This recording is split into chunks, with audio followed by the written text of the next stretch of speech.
নমস্কার বন্ধুরা, কেমন আছেন সবাই? আশা করি সবাই খুব ভালো আছেন।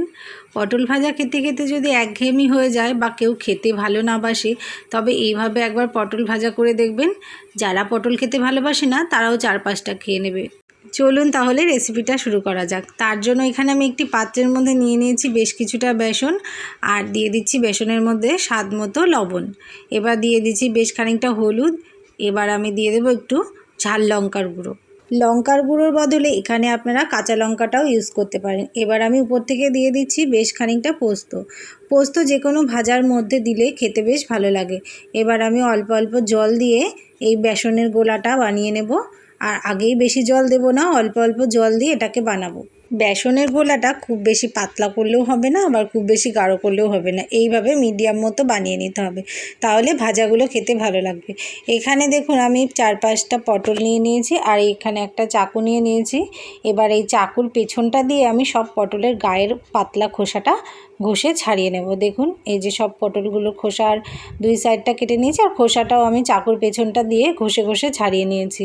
এটা আপনারা বটি দিয়েও করতে পারেন। এবার পটলগুলো মাঝখান থেকে সব চিড়ে নিয়েছি, আর একটা চামচের সাহায্যে আমি পটলের ভেতরে যে বীজের অংশটা সেটা সম্পূর্ণ ভালোভাবে বের করে নিয়েছি।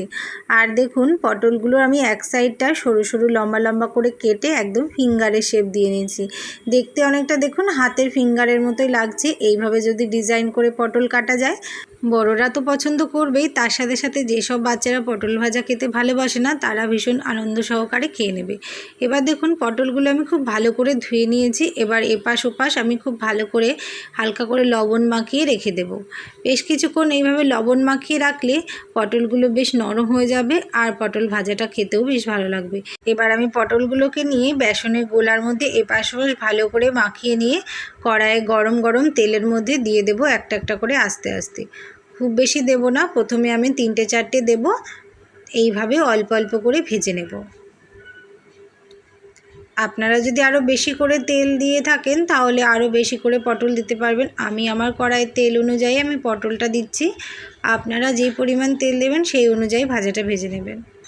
দেখুন 4টে ভাজা আমি দিয়ে নিয়েছি। এবার এক পাশ হয়ে গেলে তারপরে আমি আর এক পাশটা উল্টে দেব।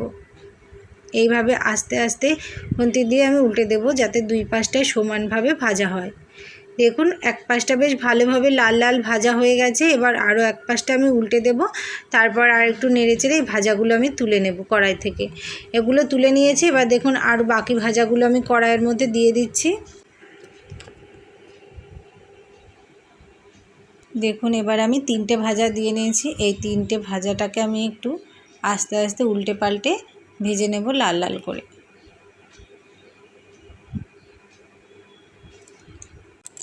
এক পাশটা ভাজা প্রায় হয়ে এসেছে। এবার আমি এগুলোকে একটু পরে উল্টিয়ে দেব। উল্টিয়ে ওই পাশটাও একটু ভেজে নেব। দেখুন ভাজাগুলো একদম ফিঙ্গারের শেপের মতোই লাগছে। এইভাবে যদি ডিজাইন করে পটল ভাজা করে দেওয়া যায়, সত্যি বাচ্চারা ভীষণ আনন্দের সাথে খেয়ে নেবে। যেসব বাচ্চারা খেতে ভালোবাসে না তারাও খুব পছন্দ করবে। দেখুন এক পাশটা ভালোভাবেই ভাজা হয়ে গেছে। এবার এই পাশটাও আমি ভেজে নিচ্ছি। সুন্দরভাবে দুই পাশটায় ভাজা হয়ে গেছে। এবার আমি ভাজাগুলো কড়াই থেকে তুলে নেব ভালো করে তেলটা ছেঁকে। দেখুন সমস্ত ভাজাই আমার কমপ্লিট হয়ে গেছে, আর একটি প্লেটের মধ্যে আমি সাজিয়ে নিয়েছি। তাহলে বন্ধুরা কেমন লাগলো আজকের আমার এই ফিঙ্গার শেপের পটল ভাজা রেসিপিটা কমেন্ট করে জানাতে ভুলবেন না।